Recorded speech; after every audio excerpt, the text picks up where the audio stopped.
Tonight on Film Junkee Live, Superman and Lois canceled because of Superman Legacy. Oh boy. Also, other DCU updates. Rebel Moon Part 2, baby, gets a runtime, and, well, it's shorter than the first one. Box office. Let's talk about the box office and Madam Web, other things that might have happened when it comes to Madam Web in the box office. And speaking of Madam Web, let's discuss that Chris Stuckman not-so review, I guess you could say, that a lot of people were talking about over this weekend. All that and so much more tonight on Film Junkee Live. See what Madam Web is causing here, guys? My God.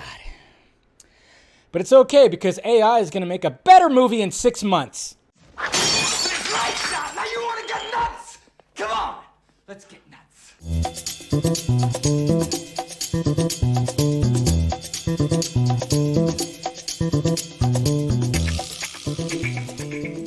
Hello, children. How are we doing right now? Where are you at? There it is. Welcome to Film Junkee Live. It is Monday. That's right. February 19th. Thank you for tuning in, or clicking in, I should say. It's more clicking than tuning, right? Anyways, appreciate it, guys. Hit that like, thumbs up. Subscribe if you haven't already. Do all that. Follow me on the sock meds. Hopefully you guys are doing good. Got lots to talk about, of course, tonight when it comes to the show. Let's make sure that's good. But yeah, we'll talk some DCU stuff and that whole article that came out about Superman and Lois, some Rebel Moon talk, box office, well, and then just Madam Web box office. More of that craziness right there. But anyways, all right, let's see who's out there, huh? How we doing? We got Ryan right here. Hey, all. Happy friggin' Monday. But it's the end of Monday. You know, that's all we can... Love the fact that it is the end of Monday, right? We got Miss Jackson right here. Good to see you. What's going on, Axel? I'm now binge watching the new Masters of the Universe show. The art looks sick. Yeah, I watched the first season. Enjoyed it. I haven't checked out the second season yet, so... What's going on for you, Jason? Good to see you, buddy. All right, and who else we got here? Whoa, don't jump on me like that. Who else is talking here? Mainly you guys. We got Phil right here. What's going on, brother? Good to see you. We got William Powell right here. Posted a clip from the Vodka stream. We were talking about, we'll kind of reference that a little bit, what you said, of course, on the Vodka stream. And then ahoy hoy, man. Oh man, Jason McKenzie, you've been awesome, man. You've been awesome. Thank you for the super chat right there. For helping out that pirate ship. Absolutely love it, man. Can't thank you enough. Every little bit helps for sure. So thank you. We got Bishop Magic right here. What's going on, brother? What's going on? We got Mr. Everett's also right here. We got Max Wolf Knight Danger. Hey, Dave, did you see Rachel Zegler? Oh, we'll talk about that. My thoughts on what the fuck. Yeah, don't worry. We'll talk about that. We definitely will be talking about when it comes to the tweets, because something interesting happened with that too, and People's Choice Awards, all that stuff. I mean, it's just kind of funny. But anyways, we got Eric. What's going on? I feel sorry for the 4 leads of Madam Web. Here's hoping Gunn has jobs for all of them. I highly doubt that. I don't think Dakota Johnson will ever even think about going into another superhero property. I think that this might be it for her. Might be it. Yeah, the other 3, they're young. They're up and coming, so maybe there. I mean, what's her name is in the Ghostbusters franchise. I forgot about that. I watched Ghostbusters Afterlife yesterday, and I was like, oh yeah, that's okay. I still can't remember her goddamn name. And then, of course, Isabella Merced is already Hawk Girl, but I mean, I guess if they could squeeze in Sydney Sweeney in there somewhere, if they could try to squeeze her in somewhere, she's a little top-heavy, but they could squeeze her in there somewhere. Maybe. Who knows? But yeah. We'll see. But yeah, I don't think Dakota Johnson is going to be choosing any kind of superhero role at all. What's going on? A Brit abroad in the Philippines. That's quite a name. Hi. Good to see you. Good to see you. We got Game City Savior. There should be a website the fan can give away free ideas to Hollywood. It's called Twitter. I mean, it's all social media. It's all out there. So many people put their ideas out there, and everything's YouTube. It's all over the place. There are sites. It's just social media. Just pick your platform. I could scroll through TikTok and find a bunch of crazy movie ideas. When I scroll through my TikTok, which, yes, I was like not scrolling through TikTok, but now that I'm like posting a lot of videos on TikTok, now I'm scrolling through TikTok. Man, my TikTok gets like weird, and I have a lot of videos where like conspiracy theories and crazy like alien stories and supernatural stuff. People come up with some really creative shit when it comes to that. And then, of course, they're using the technology to tell the stories. It's all out there, man. It really is all out there. So who else we got here? We got Cortez. I guess in terms of a live-action Superman products, Superman and Lois is over. I don't think my adventures with Superman will be touched, though. Now, that's a different beast. That's a different beast that we'll talk about it. We'll talk about it. I don't see them touching. Yeah, you're right with that, Cortez. I don't see them touching that one either, but we'll see. And then we got Enzo right here. Enzo. Well, I appreciate it, man. I appreciate it. I appreciate all of you right now. But yes, we'll talk about that. Hopefully you guys had a good weekend. You know, yeah, weekend was decent. You know, I had dinner with Mama and Brother Film Junkee last night, so that was great. You know, so I mean, obviously, you know, it's a little bit rough times. You know, you guys know about the passing of my Nana on Friday. So, you know, there's a lot of that's happening right now. So, sad fact of the matter is that.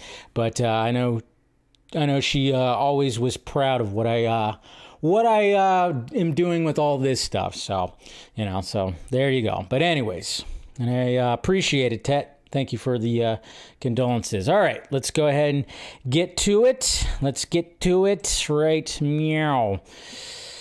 All right, let's see. Okay. Oh, I'm looking at the wrong Twitter right there. All right, let's start out.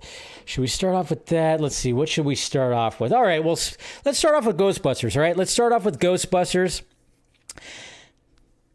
We all saw the Dune popcorn bin, right? The popcorn bucket.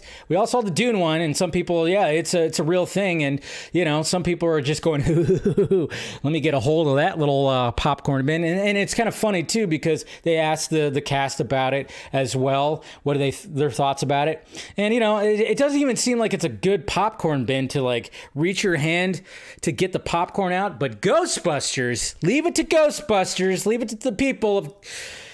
with this franchise to come up with a popcorn bin that I absolutely want. And I actually do have a popcorn bin. Mr. Scott McClellan sent me. And it's actually the Ecto 1, and you can open it up and put popcorn right in it. It's freaking awesome. So they had one for Afterlife, which was that. And now they have one for Frozen Empire. And I need this. I need this, guys, so badly. They have one for the Trap. Look at that. Oh, yeah, that's right. The Ghost Trap. And look at that. So how creative this thing is like the fact that it's like, all right, so you got the trap itself, and then, of course, if you know about the trap, obviously it just shoots up like a bunch of light that's going to pull in the ghost, and that's where the popcorn goes. Brilliant. Absolutely brilliant. Oh, come on. That's just beautiful right there. Man, so great. That's a popcorn bucket right there. They try to do the Dune. I think they just did it. When it came to the Dune one, they just did it, of course, for how it went viral on the internet. Nothing wrong with that. This one won't go viral.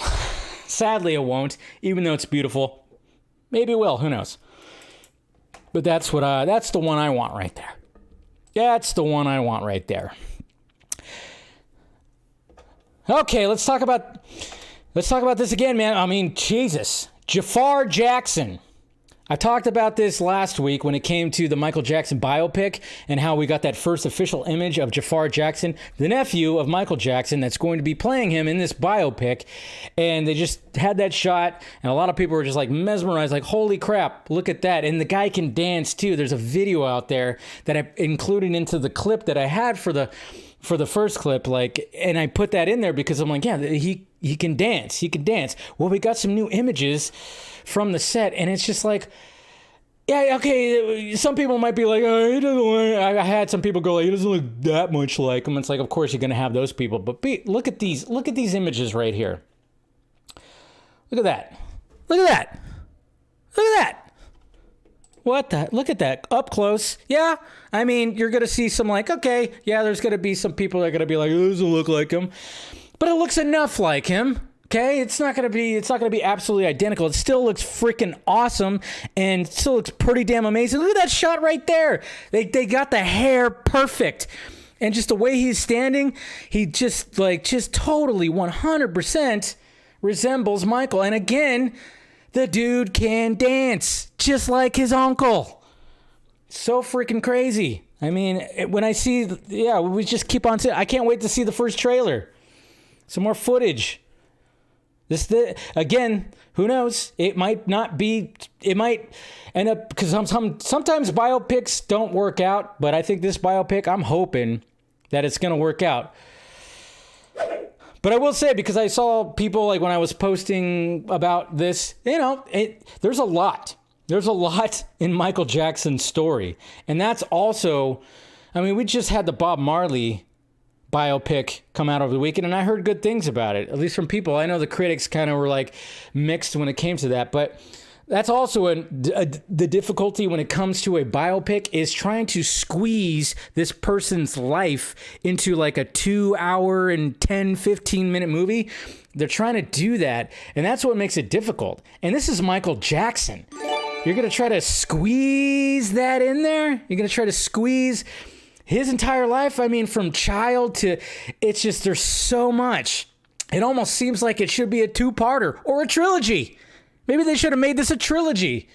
They might have been able to pull it off, but wouldn't that been crazy if they actually announced that, oh yeah, they're making a Michael Jackson biopic, or making it a trilogy, because there's just so much of Michael's life that we can't fit in just one movie. So I'm kind of wondering, how much? I mean, obviously we know how he looks right here. We know it's like, 80s into 90s, probably more 80s. This is like 80s Michael Jackson. This is like after Thriller, So I don't know. We'll see, but that's what I'm just wondering right here. So that's just what I just wonder about that. That's the difficulty about these biopics, is trying to squeeze all that in there. And then we got Deadpool Wolverine. The press tour has already started. Okay, well, it's February, and the movie doesn't come out until July, and we already have them doing press tour? Okay. Interesting, but yes, apparently so. There's the 3 right there. I'm guessing, Mr. Everett, if you're still in there, most likely pre-recorded stuff. Press tour technically hasn't started. It will start when the movie's going to be coming out, and they're going to be doing all kinds of junkets and everything like that. But I think they're probably recording bits for late night, bits for all kinds of stuff. And again, we have Ryan Reynolds' crew and him that are helping lead this. And I cannot wait, but this picture was going around the internet, and it was like, okay, cool. This is all happening. We got the 3 of them. This is going to be probably one of the funnest press tours ever. I'm just, how does it not be one of the funnest things that we're ever going to see right there? But yeah, they're probably doing some kind of pre-recorded bit or something. Bits, I should say, plural. Definitely pre-recorded bits. So there you go. Yeah, I can't wait to see what the hell they're doing right here, because that's just great. It's just going to be something fantastic. There's going to be a rivalry between Hugh and Ryan, and Sean's going to be in the middle of it. It's going to be just absolutely fantastic. How could you not be excited for this? How could you not be excited for this? Oh, and then we got this right here. Oh. Well, let me get right here, because now when it comes to Coyote versus Acme, people are still talking about it, very much so. And we got Eric Bauza right here, who screams this out at the Annie Awards. He screams out, release the Coyote. Release the Snyder Cut. This is why the Snyder Cut is it's a worldwide phenomenon, and it changed the culture when it comes to things that happen right here. But we have a video right here of Eric Bauza, who actually accepts an award at the Annie Awards. And he's like, you know what? I'm just going to go up there, say some stuff, and then, of course, yell out, release Coyote versus Acme. And that's what he does right here.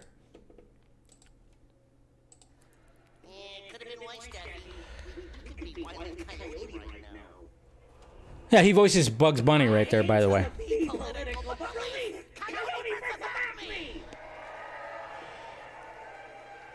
There you go. Sorry if the volume was too low. I don't know. I thought the volume would be higher, but anyways. But to do it in the voice of Bugs Bunny, that's the way to do it right there. That's the way to do it. Why not? Jeez. Do it as Bugs Bunny. Mel Blanc would have been proud. Mel Blanc would have been proud of hearing that. Him yelling it out like that as Bugs Bunny. And yeah, I mean, it just seems like what's going to happen, it's going to turn into a tax write-off. Sadly, it's going to turn into a tax write-off because of the way the business works. You know, sadly, the business works the way the business works. And they try to sell it to get some profit, and it's just not going to happen. And you think they just throw it on Max. But they're probably not going to. They're probably just going to write it off, even though this was way more complete than Batgirl. You know, it's like Batgirl was in post-production, but not much done in post-production. Probably some editing and maybe a little bit of sound design, who knows. But this one was like way more complete. This had the VFX, the score, and everything like that. And you just think, like, just slap it on your streaming service and whatever the hell. Unless your streaming service is in trouble, probably is. And they're like, oh, that's not going to work either. But that was kind of cool. I thought that was pretty cool that he did it like that. I thought it was cool. And then speaking of Deadpool, this is what I was talking about too. Speaking of Deadpool Wolverine is the fact that what I love, as well as, you know, the marketing that's already started when it comes to Deadpool and Wolverine, is the fact of the matter is like you have fans that are contributing into the marketing of this movie, and they're putting their art in for free. And they gladly do, which is what's great about the internet. You know, besides all the crap and all the toxic shit, we got people that create some really cool things on the internet. And last week I talked about how somebody made a Lego version and they released a scene where it showed Deadpool reloading his gun from the trailer. Well, this person released the whole trailer and Sean Levy actually saw it and retweeted it. This is what I'm talking about. This is what I'm talking about right here. Look, look, look. This is incredible. The director retweeted this thing. Come on, Daddy Bones. And yes, they have the entire trailer that you can watch in Lego form. How did this come out so fast? So fast. This thing came out that fast? The trailer came out a week ago yesterday. This is a lot of hard work right here. This is so much hard work. But this is what I'm talking about. People put in the hours. And I'm glad that they're getting recognized for this, because this is what it's all about. And again, Marvel Studios and Disney, as much as, you know, people give them shit, is the fact that they are like, you know what, let's utilize this. You got to utilize this. Post it out there. Put it out there. The hard work from fans. It's just freaking so cool. And then even the end right there when Wolverine shows up with the shadow. Look at that. It's amazing. It's amazing. Did they have the secret? Yep. They even have the secret. Look at that. They even have the Secret Wars comic book that was, you know, conveniently placed into the trailer right there. But this is what I'm talking about right here. This is, yeah, utilize what fans make. And, you know, if they were nice, it's like, hey, maybe throw some, you know, give a little bit of that marketing budget to them too. But I mean, I think a lot of these people are just doing it for the sake of art, and that's perfectly fine. But, you know, I'm just saying stuff like this, maybe. But then, of course, there's licensing and all that stuff, and who knows? They probably can't do that. Again, the business, the way the business is. So, yeah, it's just crazy. But that's the stuff I love. And now let's go over to the DC universe. So the Penguin pretty much wrapped up. I think it wrapped up. And a lot of people are going like, okay, cool. We're going to get the Penguin series. Cannot wait. I've shown some set images and video, and when it comes to the Penguin, which looks great. Colin Farrell, I mean, he's just, it's crazy, his transformation when it comes to all that. But a lot of people were kind of wondering, like, you know, when it comes to the Penguin, is Robert Pattinson actually going to show up in the Penguin? That sounded weird. Is he going to show up in the Penguin? That's something you'll find on Pornhub, huh? Okay, what category is that? All right, so, yeah, that's gross.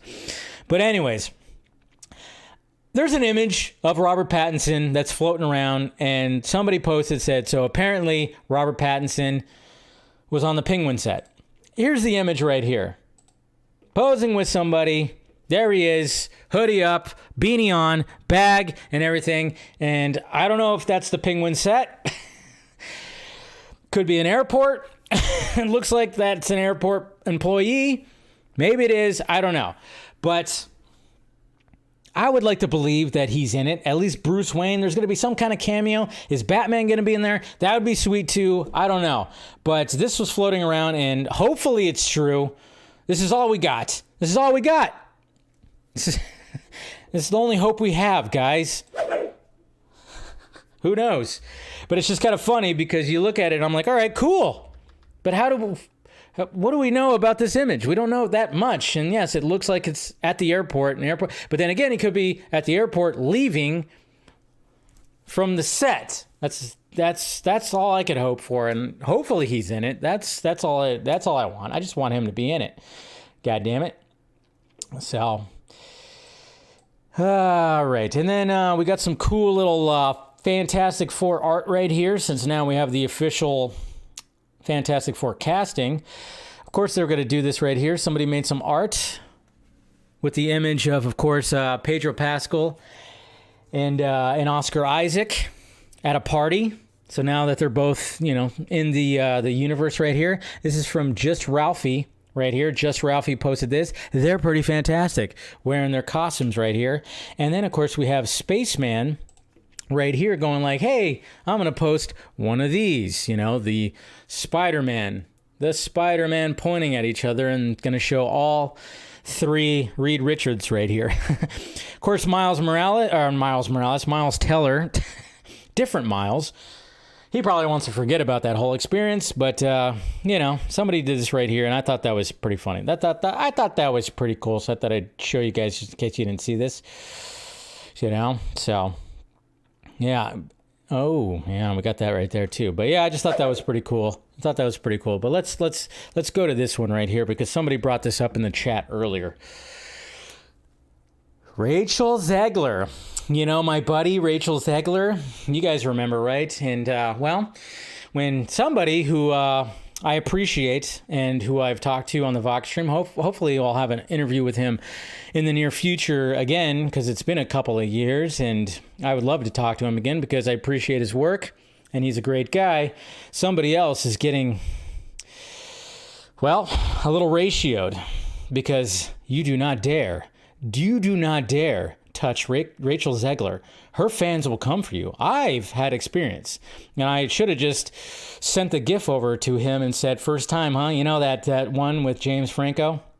I should have sent that over to him because, there was the People's Choice Awards that happened last night. That's right. It's award season. There's too many goddamn awards. And does anybody really care about the People's Choice? No. But apparently when it came to the People's Choice Awards last night, they named Rachel Zegler Action Movie Star of the Year in 2024. And Mr. Paul, heavy spoilers right here, which hopefully you guys know his work. And if you don't, please subscribe to his channel. Keanu Reeves fell down 50 flights of steps, and Tom Cruise drove a motorbike off a cliff, though. Yeah!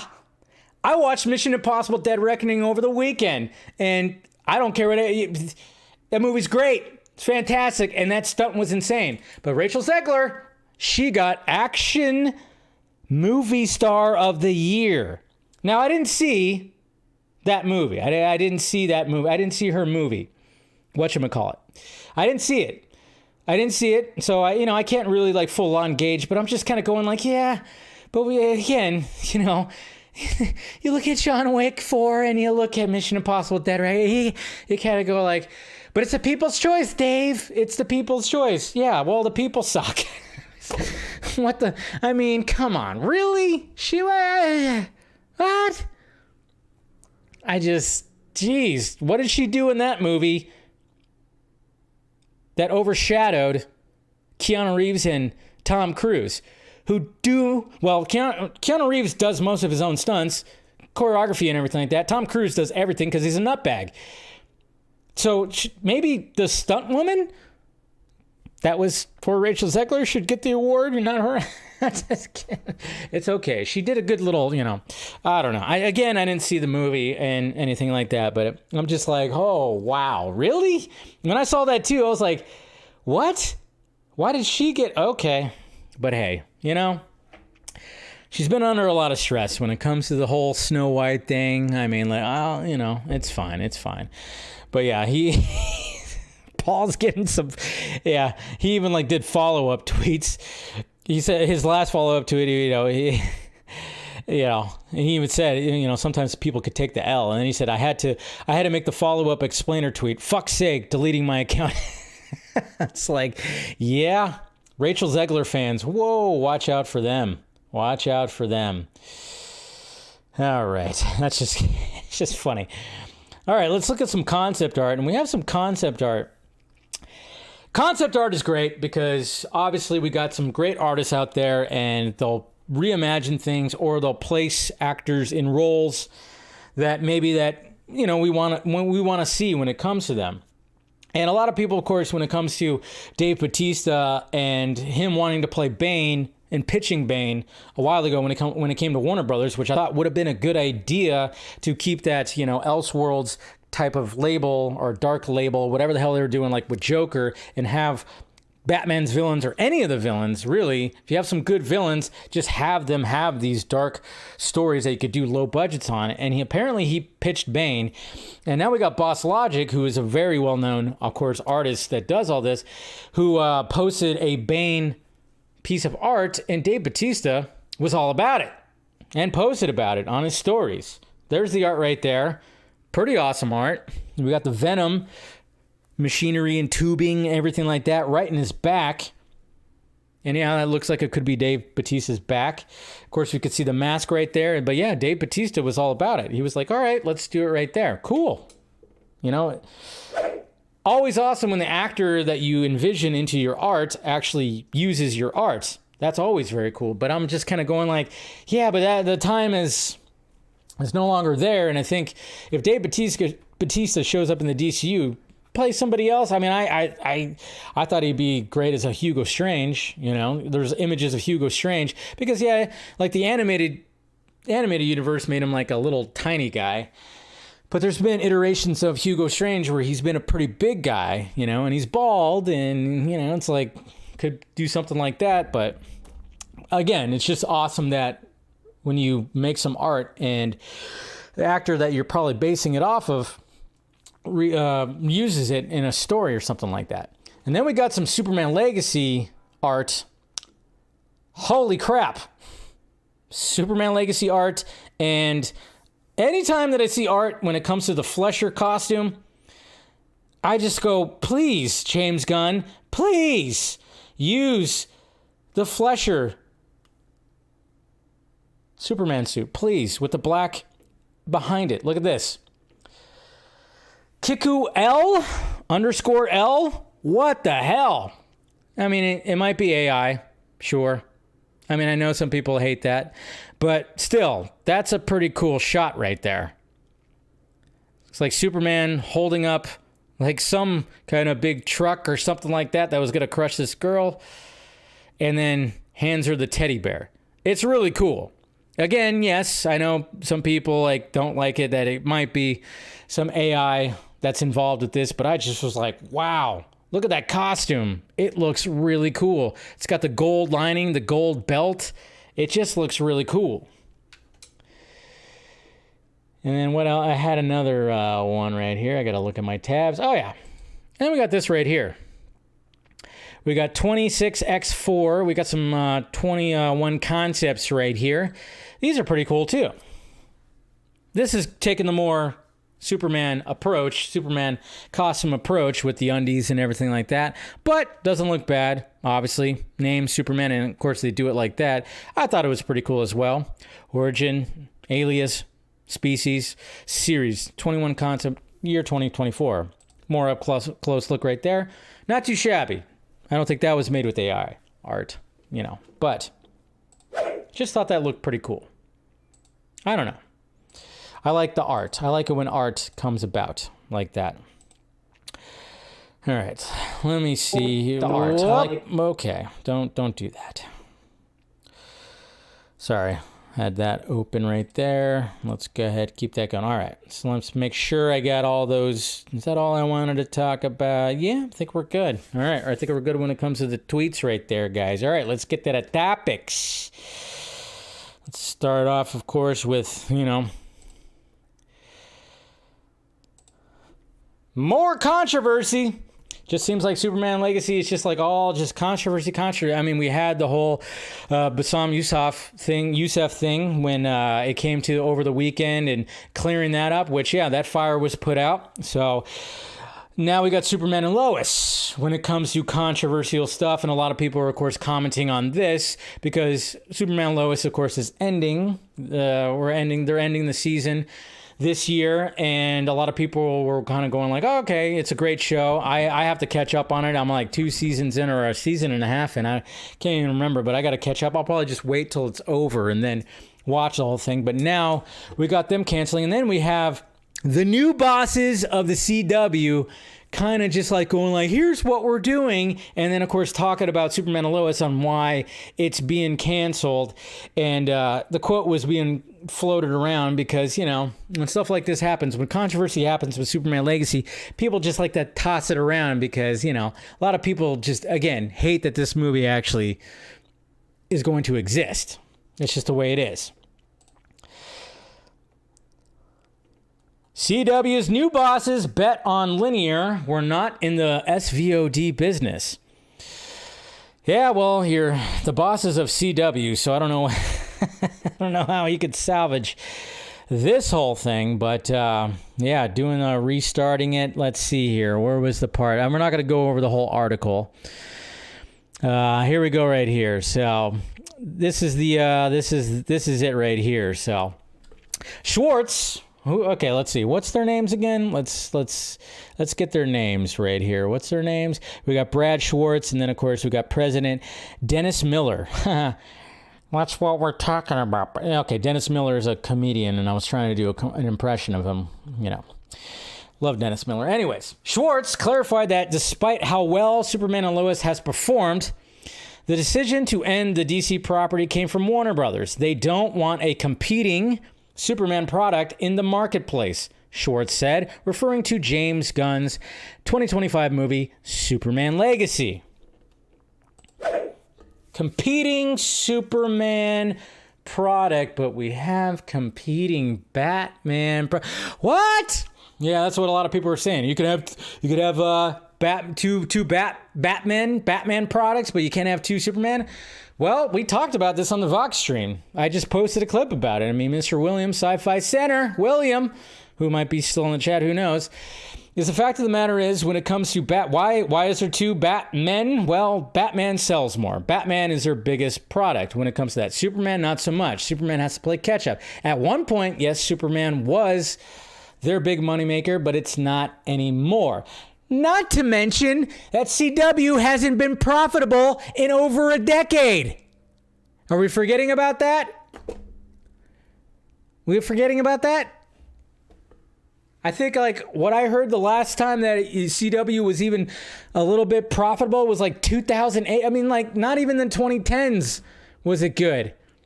But they just kept pumping their episodes out and everything. It hasn't been profitable. It's been losing money. That's why I keep cutting budgets. And it sucks because, yes, Superman and Lois is a great show. But at the same time, I think the main reason is it's a money pit. It was all a money pit. I mean, yeah, has it been successful? Successful maybe in social media and people were like loving the show and it was a good show. But at the same time, when you look at the business side of it, apparently it wasn't helping that because CW as a whole was a fucking money pit. It was just like nothing is happening right there. So, yeah, you could blame James Gunn all you want if you want to, but at the same time, it's not him. He's just trying to make the movie. I think he's even said that he likes Superman and Lois. I don't know, but yeah, You can't compare it to the fact that there's two different because guess what? Guess what makes Warner Brothers money? And guess what made Warner Brothers money? The Batman. And Batman just makes Warner Brothers money. Now, Superman's there too. It's not like Man of Steel, BBS. I mean, obviously, those made money. But Batman just makes the money. And the Batman made Warner Brothers money. So they're not going to... And a lot of people are thinking... I saw people say that they're... Oh, yeah, the Batman's in trouble. The Batman's in trouble. I'm like... In a sense, maybe it is interesting because we haven't really gotten an update in a while. So it does make me worry. But I don't think... that it is going to be in trouble because it made them money.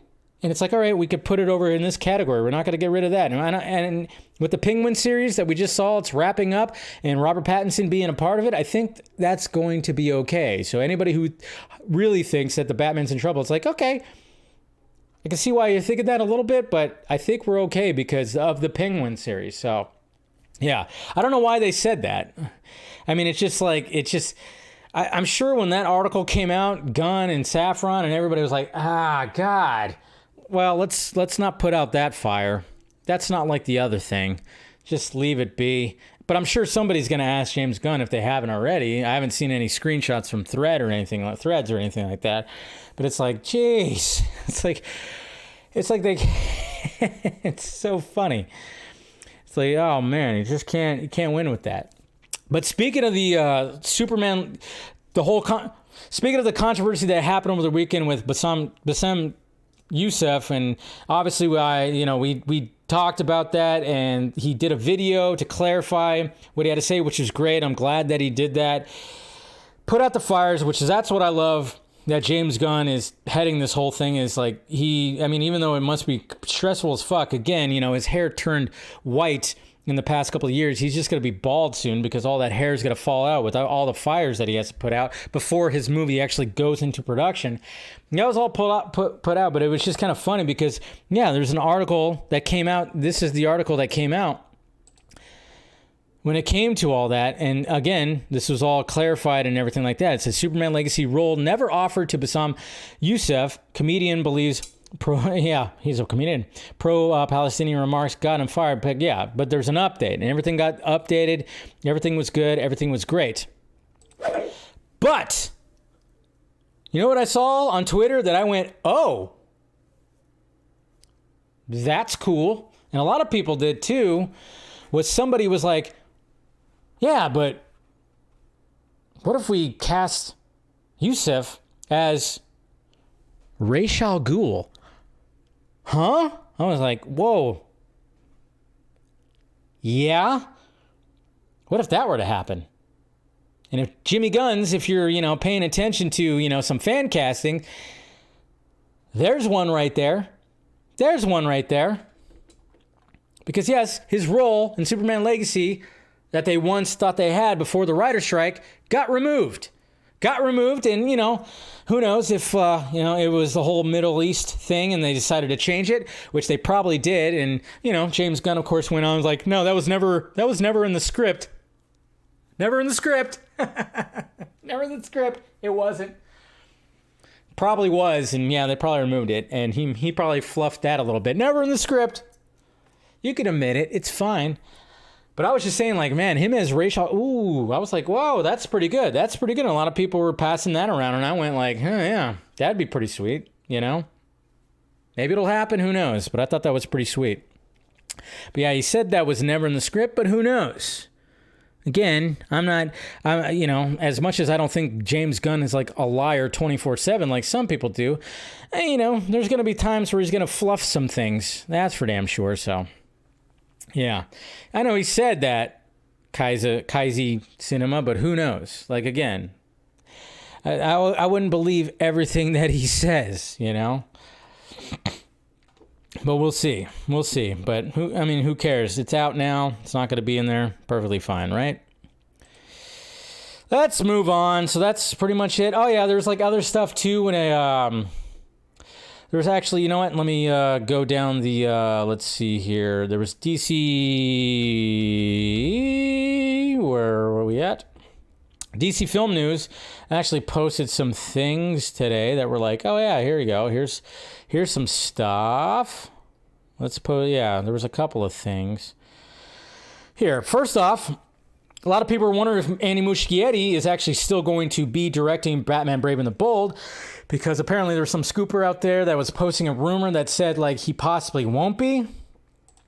Well, I mean, we got this image right here. I want to retire and have a Batman golf cart. I want that, but yeah, and then Muschietti still has his parking spot, so that is looking like it's still happening. So that's good. And then, of course, they're posted. We got some art right here, of course, of the engineer. What's her name? Maria Gabriella Faria. Sorry. So we got that right there. And then they posted this. The plot synopsis for Waller. The rumored production logline states the series will be centered around Amanda Waller. Yeah, no shit. Is that why it's called Waller? Okay.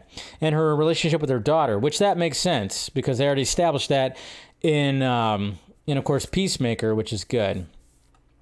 And then, of course, yeah, no, it's kind of like this stuff's kind of no shit right now because it's like, yeah, Nathan Fillion is rumored to reprise his Superman legacy role as Guy Gardner in Lanterns. Oh, so you mean the guy who plays Green Lantern in Superman Legacy might reprise his role in the show called Lanterns as his character? Yeah, that makes sense. It's like, yeah, it makes sense. Makes sense. But there might be something else coming, though, too, when it comes to other things. But, yeah, I mean, it's some obvious stuff, but at least some taglines are out there and, talking about all that. So that's good. All right, let's move out of the DC world. And let's go into the Rebel Moon world. That's right. Rebel Moon Part 2, baby. That's right. Can't wait. Looking forward to it. And there's been some discourse, obviously. It's kind of interesting when it comes to Rebel Moon. The discourse, because I've seen, Zack Snyder fans that weren't impressed by it, and it almost seems like now they don't even care about the Rebel Moon universe after watching the first one because, it's the PG-13 cut. It's cut down. You could tell it's cut down. I even said that too with my review. But all that did was make me want that R-rated director's cut more. And I think like their idea of doing that was a risky one, and they were trying to bank on the fact that it was two things when it came to having two cuts of Rebel Moon. It was banking on the whole Snyder Cut phenomenon. It was banking on that, and it was banking on the fact that, hey, Zack makes some pretty darker, edgier stuff. We kind of want this franchise, if we're going to pour some money into it, we want a more family-friendly approach, so we want that PG-13 cut. Okay. To me, I was like, I'm fine with that because in my head and some other people's heads that I was talking about is we're going to get essentially 4 Zack Snyder films. I thought, cool. But obviously, a lot of people didn't really like that too much, which is fine. And then now, apparently, we have the runtime for Rebel Moon Part 2, The Scargiver. 2 hours and 1 minute. Ah! Wow, that's short. Oh, that's cut down pretty well. That is cut down pretty well. Yeesh. I was like, I didn't think it was going to be that much shorter. 2 hours and 1 minute? Yikes. So it begs the question, did Netflix order Zack Snyder to cut it down even more because it didn't get the reception? I mean, I'm going to be real here. It didn't get the reception that we all hoped for. Like, I think it did well, but it didn't do as well as we'd hoped for when it comes to Netflix and some of the numbers that came out. Didn't do as well. Which, again, then, of course, asks the question, if they just released what he wanted to release, like his cut first, would it have done better? See, that's the thing. We'll never know that now. And that's what I try to tell people. I'm like, I get what they were going for, and I get, even Zack has explained it. He's even explained why they did it. He's explained it numerous times. But I guess time will tell if this was actually a good idea. And then, of course, we don't have Scott Stuber anymore, who very much backed up. I mean, he was at the premiere and basically announced the whole thing. Scott Stuber is no longer handling the film department when it comes to Netflix. So then I'm kind of wondering, like, all right, so they're doing this, but they have no choice to just release a director's cut. It's going to be interesting to see the reception of the director's cuts after these two cuts come out. But yeah, 2 hours in 1 minute. I mean, Jesus Christ. Who the hell ordered that? Sujihara?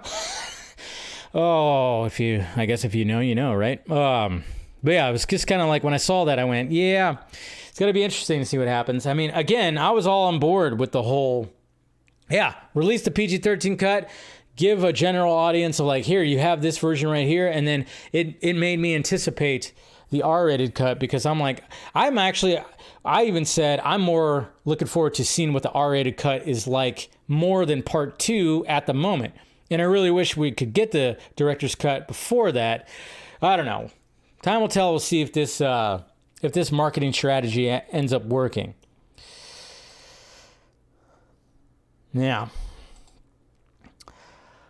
Oh, Madam Web. Box office. Now let's go into the Marvel world, the Sony Marvel world, which I'm kind of wondering still, and I think a lot of us are, do the actors involved of this movie actually know that they are part of this Sony, this little section of Marvel? I don't think they did, because we're going to actually see a video. I'm going to show a video of an interview with Dakota Johnson, which it doesn't sound like. It is kind of funny because in our little world, we do this stuff. We do this stuff for fun. I do the show for fun. I mean, obviously, it's like a side gig. You know, it's something I want to turn into something bigger, of course. But that takes time. You got professionals who are like getting paid a lot of money that interview these people that have no fucking clue what is going on. And then you have actors that also are getting paid millions to be in these movies that seem like they have no fucking clue what's going on when it comes to the universes and what's involved. You think that they would. But we'll get to that in a little bit. There's actually an interview that I'll show you guys. But let's look at the box office when it comes to, Madam Web. Oh, what the hell.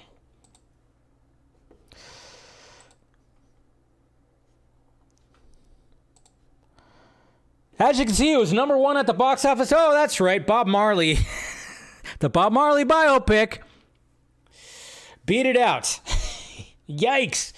But hey, that's good. I'm happy for the Bob Marley pick. Again, people who've seen it that I've talked to directly, they said it's a great movie. Critics, were a little, mixed when it comes to that. But yeah, that one made 28.6, 46.5 overall. And then of course you have Madam Web, 15.3 domestic. Well, obviously it's kicked up a little bit, but it currently sits right now 26.2 domestic, and then of course 25.7. So not even the international box office is really going to help with that much. $51.9 million when it comes to the overall poll right now, as well as it sits currently. But then it was reported that it was an $80 million budget. So okay, 80 million. You basically want to go 2.5 to 3. You times it by 2.5, 3. So 80 times 3. So it's got to be like what, 240 million to really just like, all right, it made like a profit. It's not going to make that. It's not going to even get close to that. I wouldn't be surprised if it doesn't even get close to 100 million. It's probably going to die. It's dead in the water, essentially. It's dead. I wonder if she predicted it. Anyways, there's a Madam Web joke for you. But then it was reported today, somebody reported, and God knows, who knows if it's real. But again, anytime they report a budget, you could tack on like 20, 30, 40 million, because if it's reported by a studio, they just fucking lie. I mean, that's the thing. They just lie about it. Who knows if it's actually true. But they said it was actually 100 million. So that means it would have to make, times that by 2, so 250 to 300 million. If you wanted to do that math right there. So it's a big, huge flop. It's whatever. I don't know if the bad word of mouth was actually going to do it, because what's actually funny? There's another report. Let's see if I can find it. Let's see. It's in this article right here from the Hollywood Reporter. Let's see, where's that part right there? Obviously, they're talking about it. Film introduced, blah, blah, blah, Madam Web. Let's see, fatigue. Let's see, okay. Where's it at? God damn it. That's the thing. It's like you hear one thing and then you're like, okay, and maybe I'm not going to find it right here. Because there's just, they write so, that's what I don't like sometimes. It's like they're trying to write so many paragraphs. They said like, let's see, so where is it at? Because I saw the tweet and then they linked this and then I should have freaking went through and found it where I was going to talk about. Anyways, all right, well, I'll just show you the article right here. So we have this article right here from the Hollywood Reporter. Inside Sony's Madam Web collapse, forget about a new franchise. The flop is wiping out an entire plan for a new movie series as the studio becomes the latest superhero studio in need of a pivot. Pivot! Pivot! Sorry, if anybody knows Friends, you know what I'm talking about. You know what I'm referencing, I guess you could say.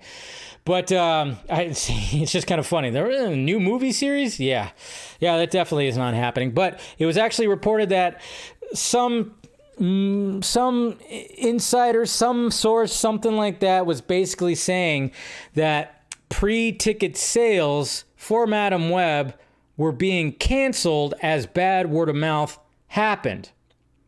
So the more that bad things were being talked about this movie, the ticket sales were being refunded.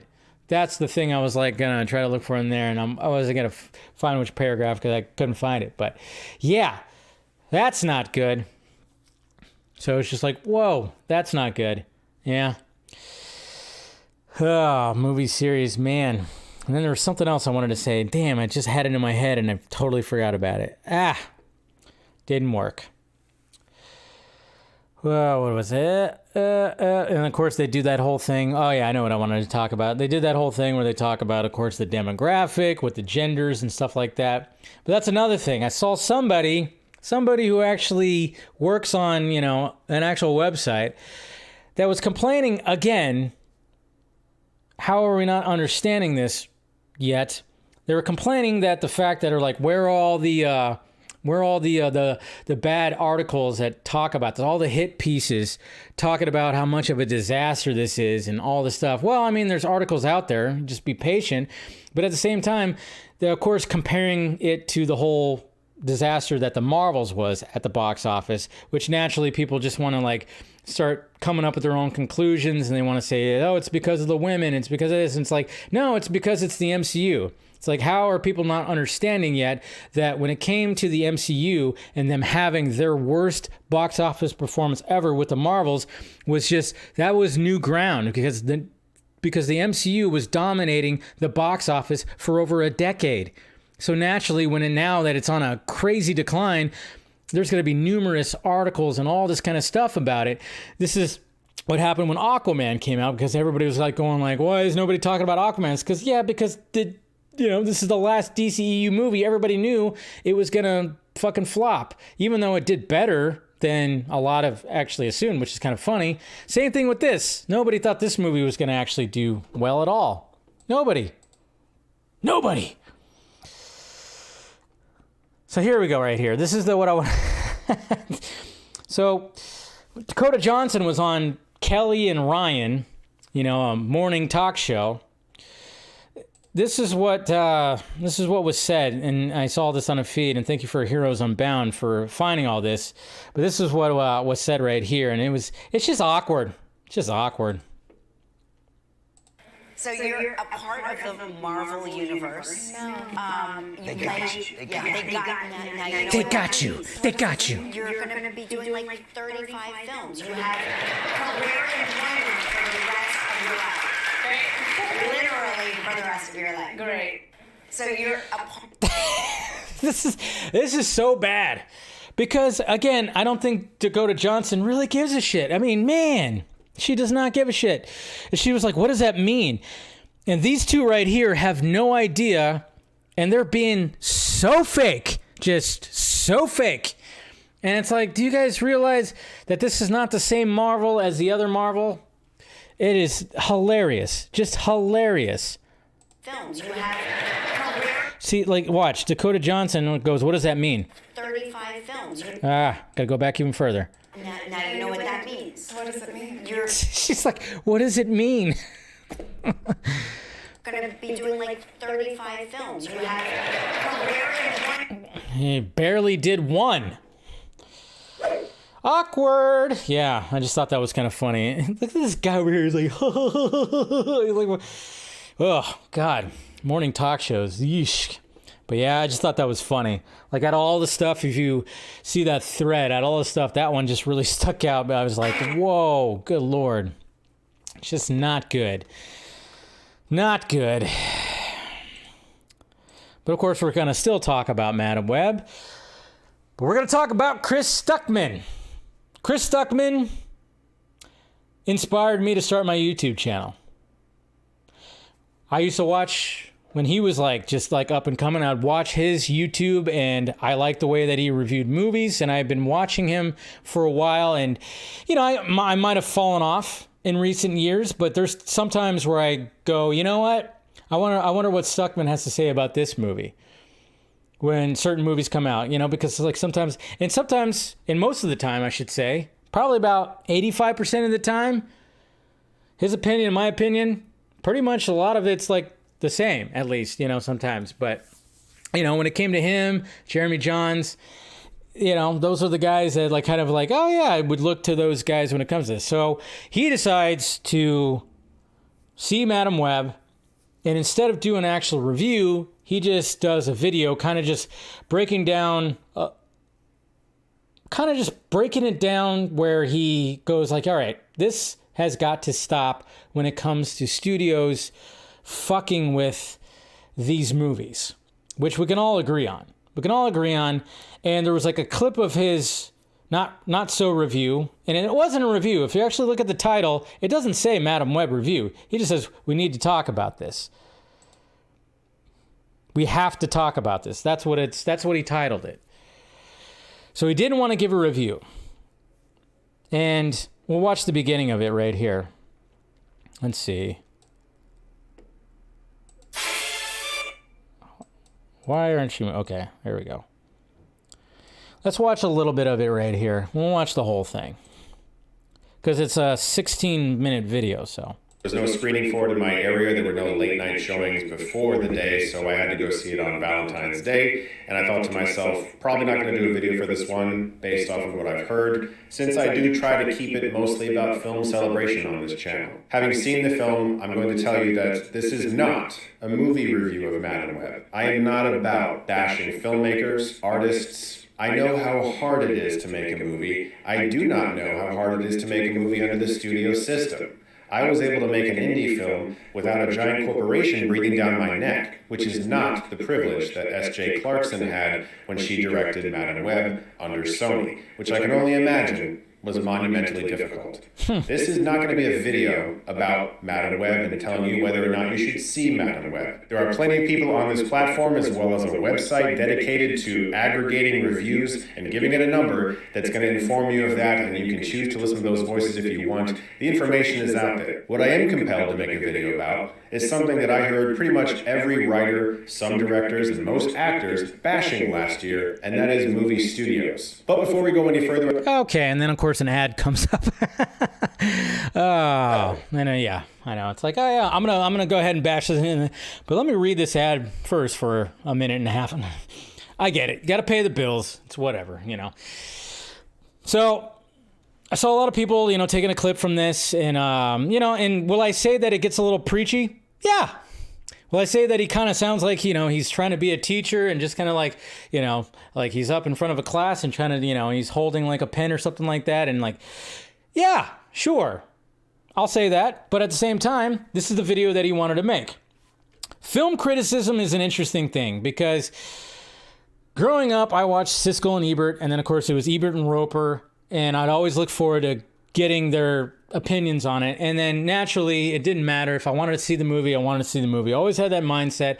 And then of course you have Rotten Tomatoes that takes all these critiques all the film critics and then creates like a system that I don't like. I don't like the system, but I do like that you can actually find all their articles. You can have links to their article. I like the fact that it does have all that there. I just don't like the fact that people just go to that site, see the tomato meter that's huge on the screen, and then that makes them determine whether they want to watch a film or not. I fucking hate that. I've had friends that said, oh, well, it's 37% on Rotten Tomato, and I hate that. I'm like, so what?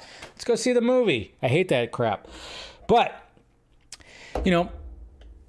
Chris Stuckman, he started off, his whole channel was based off of film critique. So if a film is bad, you got to give a bad review. So I see that.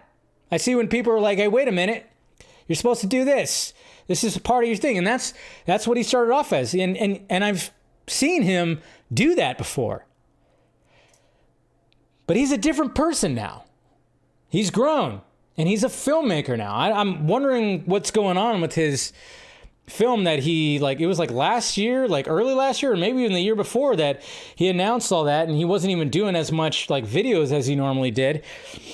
And I'm kind of wondering what's going on with that. I'm actually anxious to see it. I want to see what he, I want to see him put his artistry in motion. I want to see his film. But I think Chris and just every YouTuber, you got people like Jeremy Johns, who has not changed his style ever since he started. He has the same intro, same style of video. He just does his reviews, gives his opinion in the way that he does, and he's just done his thing. It works. If it ain't broke, don't fix it. Makes fucking sense. Not everybody's able to do that. Some people just grow and they want to do something different. He even said right at the beginning that, hey, I like to celebrate film. I don't want to just bash a movie and do all that. That's perfectly fine too. In my opinion, okay. Again, he didn't put review in the video. He just said, let's talk about this, and mainly just talked about how shitty the studio was when it came to all this. Didn't want to bash the filmmaker or the performances, which I disagree with that because I'm going, did you see Dakota Johnson's performance? Come on. And yeah, S.J. Clarkson, who directed this movie, I'm sure she got a ton of notes, and this is not the movie that she wants, and hopefully she sings about it and throws Sony under the bus. I hope she does.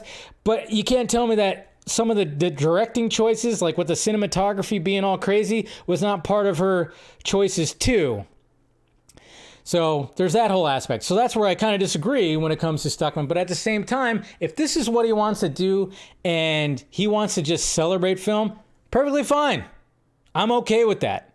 I'm okay with that. The people were just that were going after him. I was like, hey, so what? This is what he wants to do. He wants to take this approach. Let him take this approach. It's not, again, he just decided to do this whole thing. And yeah, like I said, I don't agree with this whole thing. But at the same time, there's some people that went hard at him. Hard. Even in the comments. There was one comment in there. I think there was one comment that... Right, give a special thing. There was one comment... Oops, come on. There was one comment that was actually funny. What was it? Oh, yeah, the top comment was actually pretty funny. It says, how to say Madam Web sucks without saying Madam Web sucks. Yeah, that's essentially what this is. Now, that's why that comment's the top comment, and it's got over 4,000 likes, because yes, this is essentially doing that very thing, but the way I'm looking at it, it seems like Stuckman is in a transition where he doesn't want to just be a film critic. He wants to just more celebrate movies. He's tired of just doing the same. He's just trying to do something different, and that's perfectly fine. He is going to get backlash, and hopefully he was prepared to get this backlash because, yeah, some people, like I said, you can have your Jeremy Johns who just does that, doesn't change anything, and it works. It's almost like I can compare those two to Metallica and Slayer. Metallica, you listen to their albums, they try to change shit all the time. They don't sound like they did. Slayer, they've been playing the same shit since they started. It's just, but it works. It works. It works. And I just think that Stuckman is really just trying to do something different, I don't fully agree with it, but I don't think like some people who are really just so angry about it. I was like, ah. But it is kind of funny because, you know, you can almost tell like where they roll politically or they lean politically by who responds. It is a kind of a weird thing that I see on my timeline. You know, I'm like, you lean this way politically, and then you're taking this approach. You lean this way, so you're taking this. It's just kind of funny. You can always kind of tell that. I know, it always leads back to stupid politics, right? Anyways, how are we feeling about Stuckman, huh? Get Stuckmanized.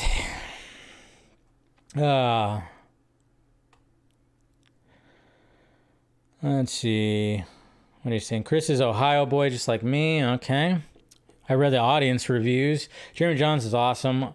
Oh, I know. I would love to get him on. Oh, shit. Oh, no. Never mind. Sorry. Yeah, I would love to get Jeremy Johns on there. I think I hit him up like a while ago. Never got a response. I don't think he does any. He doesn't do it. Again, he just does his thing, and then that's it. I thought it was immature, but seeing how the internet has reacted to James Gunn and Chris Stuckman this week disapproves that.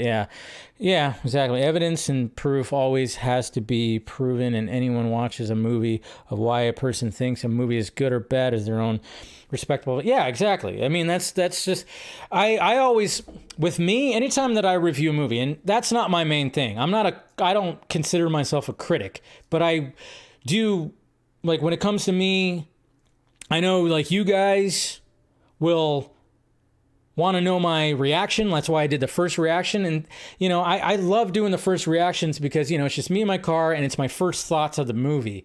And sometimes, most of the time now, that's just it. I don't do, like, full-on film reviews unless it's, like, a bigger movie. You know, a bigger movie that or maybe if I have more thoughts, like, I was like, oh, yeah, I didn't think about it like that. But, I get my opinion, but I always kind of go like, you know what? This movie wasn't for me. You know, this wasn't for me. Maybe it's for this person or that person. I always try to be like that. I mean, there's times where I'm like, yeah, this is like horrible. I mean, if you watch, I clipped it out. I did it like at the beginning of the vodka stream on Friday, you know, after sipping some vodka, I was like, you know what? I'm going to go on a little rant about it because, yeah, it is. And there's so many theories out there because we had a big time discussion of like why this movie is an actual thing. And yes, I agree with Chris when it comes to this is a studio thing. And I feel bad for the people involved, even though it's like, well, again, I go, Dakota Johnson, what were you doing in this? At least everybody else kind of tried. I do feel bad, but at the same time, it's like, you know, you can't blame everything on the studio. I don't know. Again, this movie is going to be studied. It might be it might be close to a Snyder Cut, not that close, but maybe like a kind of Snyder Cut situation of like, who's going to start singing about how bad they messed with this movie, Sony? And maybe they just put it out there. They just put it out there because they just have to keep their Spider-Man rights or whatever the hell. There's that whole thing. So could be just something like that. All right. There we go. All right, let's go to some Twitter questions. Eric, I'm very curious, Dave, about exactly how the Gunverse Wonder Woman will be introduced. Well, it's going to be in the Paradise Lost. They're going to do the prequel, and I'm sure they're going to like do something with that. Yes, there's the Themyscira film planned, but it's not described as Diana Prince film at all. As I recall, it's not, but I'm sure they're going to hint at something. They got to hint at something. Someone pregnant. So what do you think? Will she be introduced there? A support character somewhere else? I don't know. It's a good question. I mean, obviously, if you're gonna, it would be kind of cool, like if we just got like a Trinity movie. We don't do a Justice League movie. Do a Trinity movie. Still remember when Rebirth came out, and they actually had a Trinity book, and it started off very well. I thought the first story for the Trinity book was really good.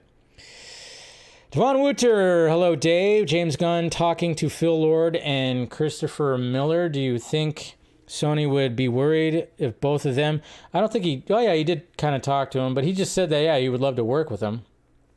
and join DC. I mean, hey, they did write one of the many versions of the Flash. So they did have a hand in like the earlier stuff. And I finally bought The Raid, and holy Lord, the film is incredible. Yeah, I know. One of the best action movies ever. And Alan Ritchson's Batman, he talked about it again. I know. Can we stop talking about the whole Alan Ritchson Batman? I'm still not a fan of it. I don't see him as Batman. I just don't see him as Batman. Darkness Under the Wind. Dave, question number 1. If the rumor by Jeff Snyder... you listening to that guy? Yeah, can't stand that guy. On Doctor Doom appearing in Fantastic Four is true. Well, I mean, anybody could guess that. Jesus Christ. Would he have to be built up in almost everything before Avengers King Dynasty? I mean, they should build him up. Don't just fucking, make him the main baddie. I don't know. It's going to be interesting to see how they do that. Question number 2, with Gunn and DC wanting to focus on their cinematic universe, beginning to slowly get rid of Elseworlds, will it end once Matt Reeves finishes Batman universe in the Batman Part 3? We can only hope. He better not. I just hope he doesn't touch that. But they should have Elseworlds. That's the thing. It's like, that would be so unique. But the thing is, they don't have the fucking money for it. They should have taken that approach right at the beginning. They really should have taken that approach right at the beginning. There was one thing, though, that I didn't talk about. That just hit me right now. That I was like, oh, I should probably include that. I should probably include that, when I was talking about the tweets. But this has to do with a Mr. Henry Cavill. MCU. What? Well, this is like the 17th time that we've heard that Henry Cavill coming to the MCU. But according to, a scooper, guess what? He has accepted a role in the MCU. So a lot of people are going like, what role is it? And apparently the scooper, which goes by the name of My Time to Shine H. All right. Has said yes, and they apparently know, and then some people were guessing it. Now, obviously, the obvious choice, is Captain Britain. A lot of people have already heard that, have already been rumored when it comes to that character. What was the other one? Hyperion or whatever the hell? What was that other guy? Me... When I was talking about him having a role, I thought Doctor Doom would be great. But then of course there's he's supposed to be I forgot what nationality or ethnicity he's supposed to be in, and that's not gonna work. But I was like, that would be pretty cool. But then some people were going what if he's Cyclops for the X-Men? That all of a sudden became a thing, and there was art everywhere. People made art. So I was like, what? Okay, so now he's Cyclops. So your guess is as good as mine. I mean, I think he would be a great Doctor. That's what I kept saying. I was like, okay, he was Superman at one point. He's not Superman anymore. Make him a villain. That's why I even said, if he was in the DCU with James Gunn, make him a villain. But who knows? But yeah, that was floating around. And then some people are even saying Wolverine. I was like, oh boy. I wouldn't hate it. But I was like, Wolverine? Nah, it shouldn't be Wolverine. No, don't do Wolverine. But yeah, I just thought I'd talk about that right there. And I'm just scrolling underneath some of this stuff. A lot of people are saying Doctor Doom, but yeah, mainly Captain Britain. And then, of course, Cyclops. That would be interesting. I don't know. Wolverine, I'm like, nah, don't be Wolverine. That's some difficult shoes to fill right there, right? Nobody wants to really see him as Wolverine, right? My Time to Shit. That's a good one, Lisa. Now I want to see him as Doom. Yeah, no, I think Doom would be pretty damn fantastic, but what can he do? Who knows? Who knows if that's going to be the case? All right. Anyways, guys, all right. that's it for today's show. Appreciate you guys clicking in. Make sure you subscribe, hit that like, thumbs up, share the stream, do all that. See you guys on Wednesday, of course. And of course, subscribe, do all that. You want to support the Patreon, do that, or become a member. Members only stream every Wednesday after the normal stream. Go ahead and do that. You guys are awesome. And yeah, have a good rest of your night. Gonna make some dinner. And yeah, relax. Well, kind of relax, I guess you could say. But anyways, all right, guys. Love you. Talk to you later.